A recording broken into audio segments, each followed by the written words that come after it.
L'année scolaire 2024-2025 tire à sa fin au programme calcul de moyenne, composition et examen notamment. C'est ce sujet qui nous réunit cet après-midi. On vous propose d'en discuter avec Madame Diara Kadidiata, épouse Badji, directrice de la direction des examens et concours en Côte d'Ivoire. Bonsoir Madame, merci et bienvenue à Tout Savoir Sûr. Vous allez échanger aujourd'hui en 60 à 90 minutes avec les internautes, les journalistes et la société civile de cette noble et grande responsabilité que vous portez pour l'avenir des enfants et des jeunes en Côte d'Ivoire. Nous commencerons avec un mot introductif à ce pupitre, s'il vous plaît. Cette année sont concernés 1 566 007 candidats, répartis comme suit. Au CEPE, 588 492 candidats, dont 291 325 filles et 297 167 garçons. En termes de pourcentage, on peut dire que les filles occupent 49,50% au CEPE et les garçons 50,50%, répartis sur 2709 centres. Alors, au BEPC et au test d'orientation, nous avons au total 633 817 candidats, dont 328 267 filles et 305 550 garçons, qui occupent successivement en termes de pourcentage concernant les filles 51,80% et 48,20% pour les garçons, répartis sur 1006 centres.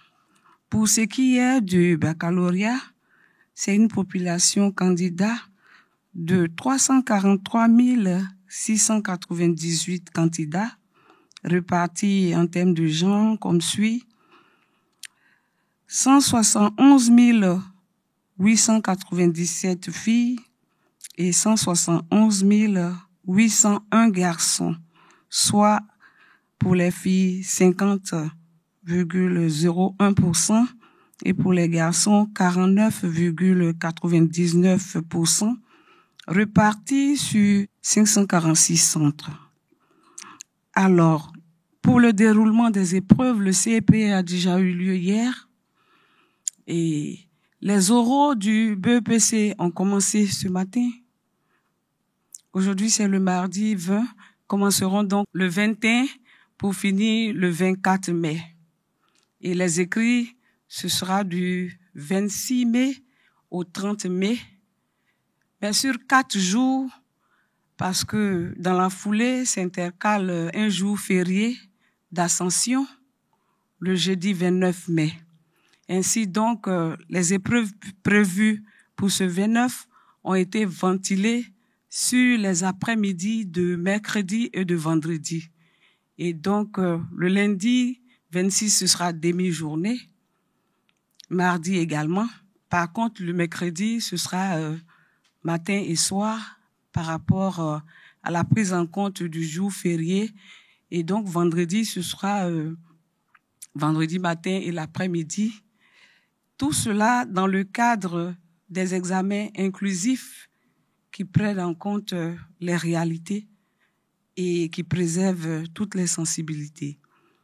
Nous avons anticipé cette année pour éviter d'avoir à utiliser le samedi comme jour de composition, parce que cela s'était produit l'année dernière et le samedi, vraiment, les candidats n'avaient pas intégré ça. Et cette année, nous avons agi par anticipation.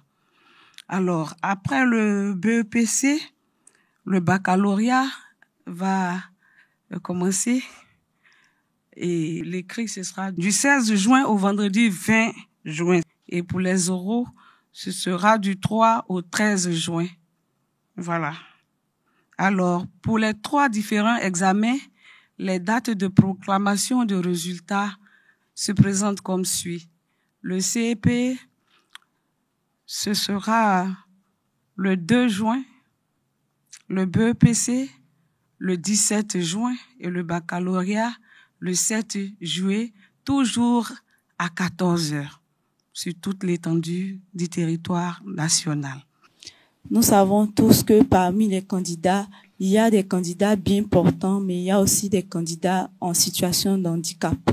Pour cette session 2025, j'aimerais savoir le nombre de candidats en situation de handicap. Au nombre des sourds qui sont à l'Institut des aveugles de Yopougon, nous avons 47 candidats au CP.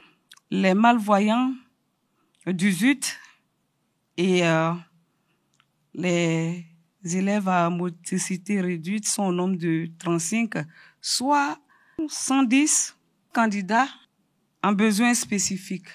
Responsabilité et professionnalisme, tel est le thème de ces examens. Vous avez parlé également de fraude, de la tricherie. Chaque année, vous vous évertuez à mettre des mécanismes pour freiner les ardeurs des éventuels fraudeurs. Cette année, quelles sont les innovations en la matière?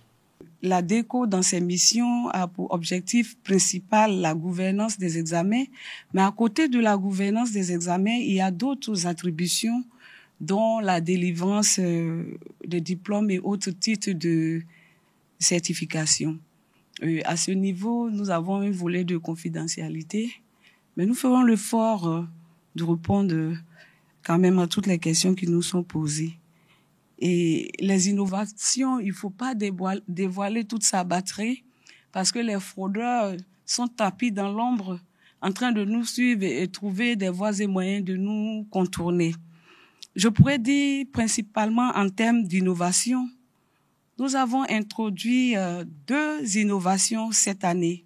Nous avons pris l'option de regrouper tout ce qui se faisait à l'oral pendant les épreuves orales. Donc vous verrez que cette année, l'épreuve orale facultative va se faire avec les autres épreuves orales. À côté de cela, nous avons introduit dans le format de nos copies doubles de composition le numéro de la salle. Par le passé, il n'y avait pas de numéro de salle.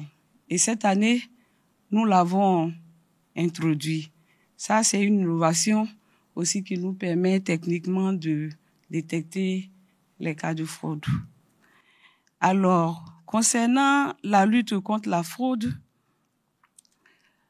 depuis quelques années, avec la recrudescence de la fraude aux examens, il faut dire que cette fraude-là, elle va en dents de scie. Et quand nous baissons la garde, le taux augmente. Donc, il nous faut être en alerte maximale. Et l'instruction officielle de Madame la ministre, c'est tolérance zéro à la fraude. La directrice de la direction des examens et concours en Côte d'Ivoire, Madame Kadijata Diarra, épouse Badji. Mesdames et messieurs, au nom du Centre d'information et de communication gouvernementale, nous vous adressons nos remerciements pour votre intérêt et votre participation à ces activités d'échange. C'est tout savoir sur penser pour nourrir l'information publique en Côte d'Ivoire. Nous vous donnons rendez-vous mardi prochain à la même heure pour un autre numéro en direct des plateformes de communication digitale du gouvernement de Côte d'Ivoire. Merci à tous et à bientôt.